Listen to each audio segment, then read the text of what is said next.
Assalamualaikum warahmatullahi wabarakatuh. Semangat pagi anak-anak ibu semuanya.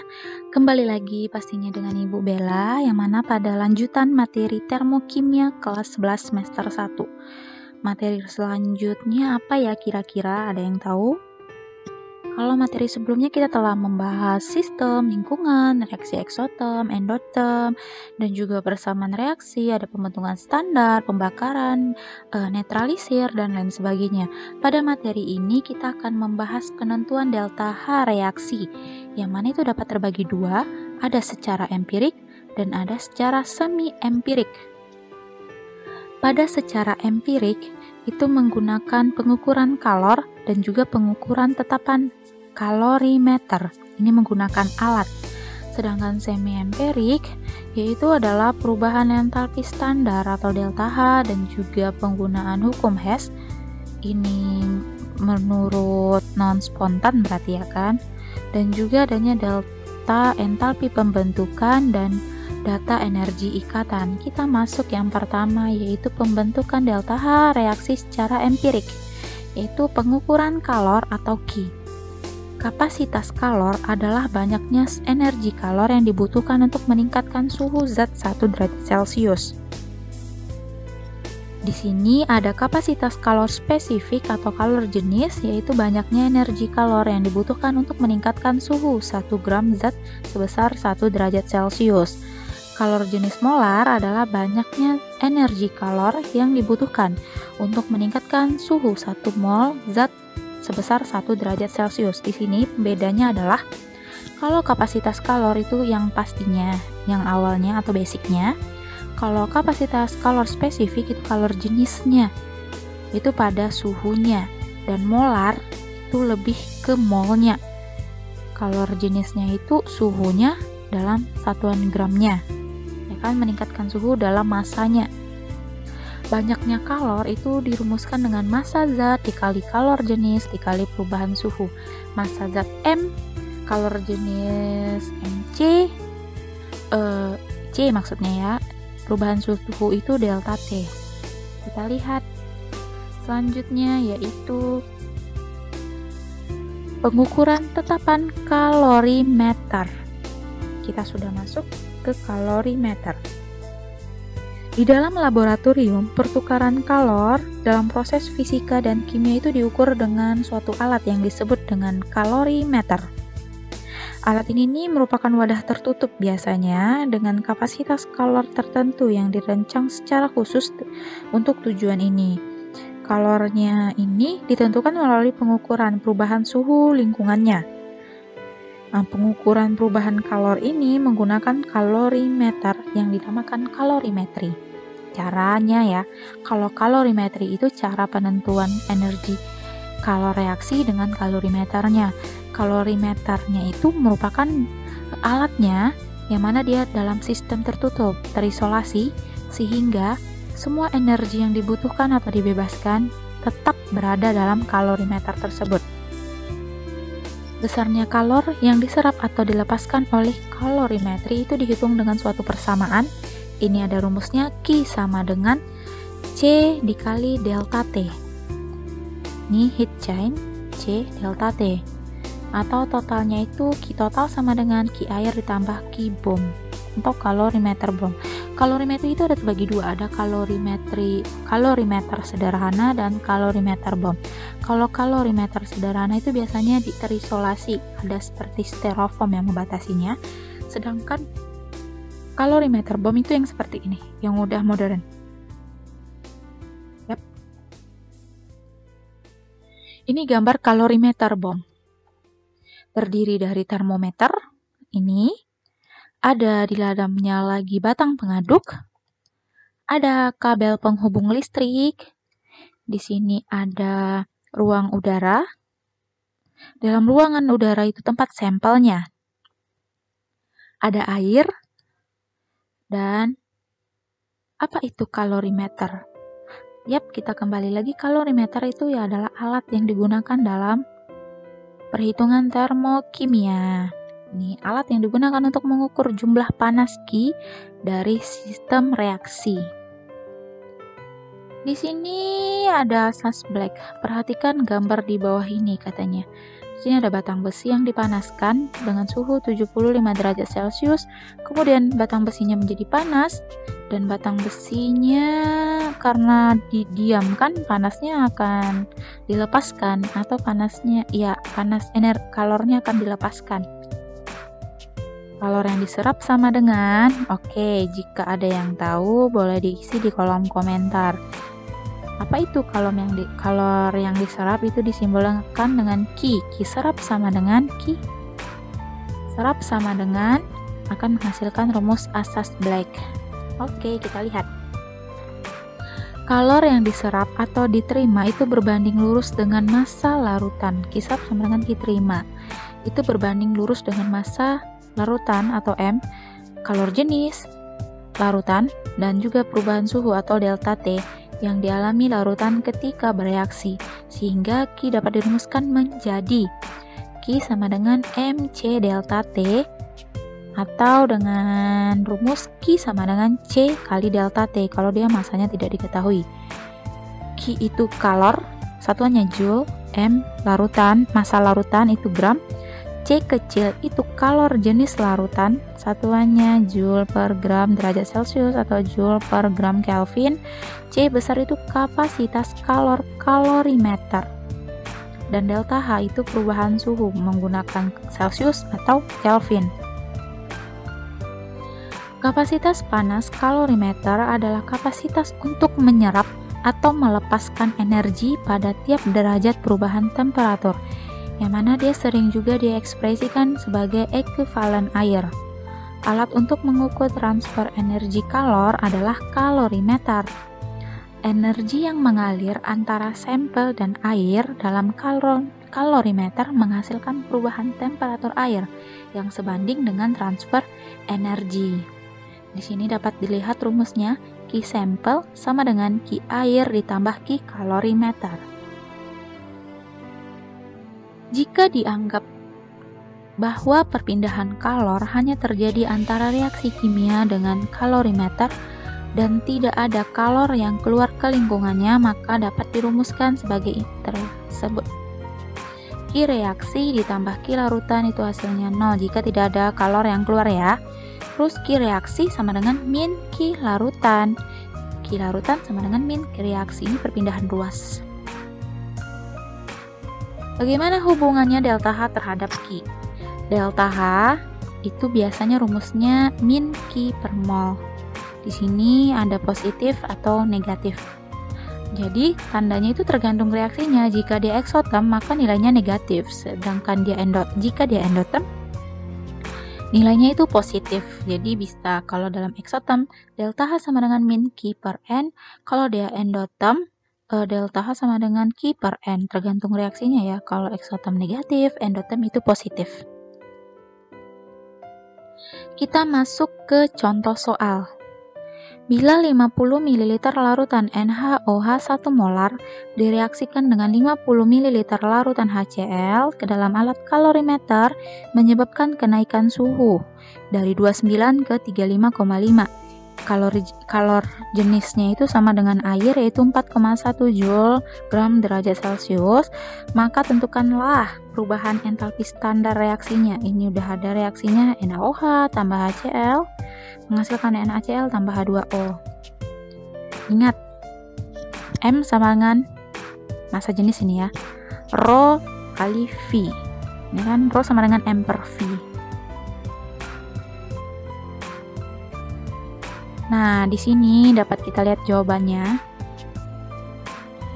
Volume NaOH-nya yaitu 50 ml. Molaritasnya 1, suhu awalnya 29, HCl 50, molaritasnya 1 molar, akhirnya 35,5. C larutannya 4,2 joule. Kalornya itu berapa? Kalor reaksi dan harga perubahannya. Ki reaksi sama dengan min Ki larutan. Ki sama dengan min MC delta T. Tinggal kita turunkan satu per satu, maka hasilnya dapat ya min 2,73 kilojoule. Kita mau mencari harga perubahan entalpi, berarti delta H-nya. karena perubahan ya kan delta. Kita cari rumusnya, ingat delta H itu pasti menggunakan Q per N. Kalau dia endo positif, exo negatif. Di sini kita lihat mol NaOH sama dengan M kali V, 1 mol per liter kali 0,5 liter. Ini dari volumenya sama dengan 0,05 mol. Begitu juga dari mol CHCl, dapatlah 0,05 mol. Maka delta H reaksi sama dengan Q per mol sama dengan min 2,73. Di sini Q reaksinya adalah min, berarti dia exo, per 0,05. Dapatlah delta H reaksinya sama dengan min 54,6 kJ per mol. Kita lihat lagi contoh selanjutnya. Suatu kalorimeter memiliki ekivalen air yaitu 400 gram dan 5000 gram air ditempatkan ke dalamnya, sehingga air dan kalorimeter ekivalennya yaitu 5400 gram air. Sebongkah kecil gamping atau CaO dimasukkan ke dalamnya sehingga terjadi kenaikan temperatur yaitu 1,2 derajat Celcius. Panas spesifik airnya 4,18 Joule per gram derajat Celcius. Berapa kilojulkah kalor yang dilepaskan? Reaksi tersebut merupakan reaksi ekso atau endo. Nah, karena katanya di sini kalor yang dilepaskan, kita tentukan dulu rumusnya. Kalor yang dilepaskan yaitu Q sama dengan mc delta T. Tinggal kita masukkan semuanya satu persatu. Masanya 5400, C-nya 4,1, suhunya udah ada langsung ya 1,2, dapatlah 27 kJ. Sama ya, 1 kJ itu sama dengan 1000 Joule. Pada reaksi tersebut merupakan reaksi eksoterm karena reaksinya membebaskan kalor. Ya, karena reaksinya dalam pembebasan kalor. Kalor yang dilepas katanya, kan di sini udah dibilang ya, kalor yang dilepaskan. Contoh selanjutnya yaitu di dalam kalorimeter yang telah dikalibrasi dan terbuka direaksikan 50 gram alkohol dan 3 gram logam natrium. Jika awal campurannya 30 derajat Celcius dan setelah reaksi suhunya 75 derajat Celcius, tentukanlah delta H reaksinya. Nah, diketahui di sini kalor jenisnya 3,65, kapasitas kalorimeternya 150 dan suhu kalorimeternya naik 10 derajat Celcius. Jadi kalor yang terlibat yaitu Q reaksi ditambah Q larutan ditambah Q kalor sama dengan 0. Q reaksi sama dengan min Q larutan ditambah Q kalorimeter. Q larutan sama dengan massa larutan per C larutan kali delta T, kalor jenis ya. Masanya 53. Di sini ada 50 ditambah 3 gram logam natrium. Terus kalor jenisnya itu 3,65, perubahan suhunya 45 derajat Celcius.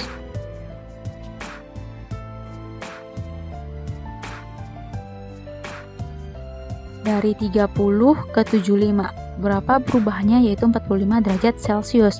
Hasilnya jadi 8705,25 Joule. Ini baru Q larutan. Kita cari Q kalorimeternya yaitu C dikali delta T. Q kalorimeternya itu 150, delta T-nya itu 10 pada Q kalorimeternya itu nih. 10 kan, suhu kalorimeter, tinggal dikalkulasikan. Didapatlah Q reaksinya yaitu hasil dari Q larutan ditambah min Q larutan ditambah Q kalorimeter. Dapatlah hasilnya min 10.205,25 Joule. Q reaksi itu sama dengan delta H reaksi yaitu min 10,25 kilojoule. Ini karena joule kita jadikan kilojoule. Ada lagi, tadi kita udah berbahas membagi soal. Untuk mengingat kembali, di dalam kalor itu terdapat kapasitas kalor. Ada Q sama dengan C kali delta T. Ya, ini adalah soal-soal yang terkait, rumus-rumus yang terkait dalam contoh-contoh soal tadi bisa dilihat ya. Q sama dengan C kali delta T, ada C X sama dengan M kali C, C besar ya, M kali C kecil. Ini rumus-rumus yang terkaitnya. Kita coba ke contohnya. Kalau menggunakan rumus kapasitas kalornya, sepotong besi yang memiliki massa 3 kilo dipanaskan dari suhu 20 ke 120. Terus kalor yang diserapnya 135, kapasitas kalor besi dan kalor jenisnya berapa? Nah, kapasitas kalor besi rumusnya C nih. Q sama dengan C kali delta T, karena ditanyanya kapasitas kalor sama dengan Q per delta T. Kita kalkulasikan hasilnya segini. Sedangkan kalor jenis besinya nih, C sama dengan M kali C kecil. Kita putar arahnya, putar ruasnya, itu C kecil sama dengan C besar per M. Kita kalkulasikan hasilnya segini. C besar ya 1350 itu dari sini, dari kalor besinya. Untuk mendapatkan kalor jenisnya ya, masanya 3 kg. Nah, hasilnya jadi 450 Joule per kilogram derajat Celcius. Ada lagi namanya perubahan delta H secara semi-empirik, yaitu perubahan entalpi standar atau delta H-nya. Pada reaksi eksoterm kita bandingkan nih dengan reaksi endoterm. Ini P ditambah Q menghasilkan R. Ya. Kalau di sini R menghasilkan P tambah Q. Menurut hukum kekekalan energi, isi panas P ditambah Q sama dengan isi panas R itu menghasilkan kalorimeternya. Jadi ini penurunan rumusnya dari yang dia positif kenapa bisa menjadi negatif, yang mana hasilnya akan menjadi negatif. Delta H-nya sama dengan min X kilokalori. Contohnya seperti ini. Hitung entalpi perubahan CH4 menjadi CO2 dan H2O pada temperatur 298 Kelvin bila diketahui pada temperatur tersebut delta HCH4-nya segini, delta HO2-nya segini, dan delta HO2 biasanya emang selalu 0 ya, dan juga delta HCO2-nya segini. Dan kita jawab, CH4 ditambah O2 ini terjadi pembakaran ya, menghasilkan CO2 dan H2O. Koefisiennya ditimbangkan. Oke, kalau udah setimbang seperti ini jadinya CH4 ditambah 2O2 menghasilkan CO2 dan 2H2O. Terjadilah delta H atau perubahan entalpinya, yang mana delta H-nya si CO, delta H dikali 2 kali H2O. Setelah itu delta H-nya pada reaktannya, berarti delta H produk dikurang delta H reaktan. Oke, pada semi empiriknya. Dapatkan kalkulasinya, yaitu ini tinggal kita masukkan CO2-nya. Masukkan CO2 berapa tadi nominalnya? Segini kan, 393,522. Ditambah H2O-nya, koefisiennya ada 2 ya. H2O-nya ada 2 mol. Ada 2 molekul, tinggal kita kalikan 2. CH4-nya 1, O2-nya 2. Tapi karena dia 0 ya udah jadi 0. Jadi delta H-nya yaitu min 802,303 kJ per mol. Tanda negatif menunjukkan bahwa reaksi tersebut adalah reaksi eksoterm. Oke, sekianlah pada video pembelajaran part 2 ini.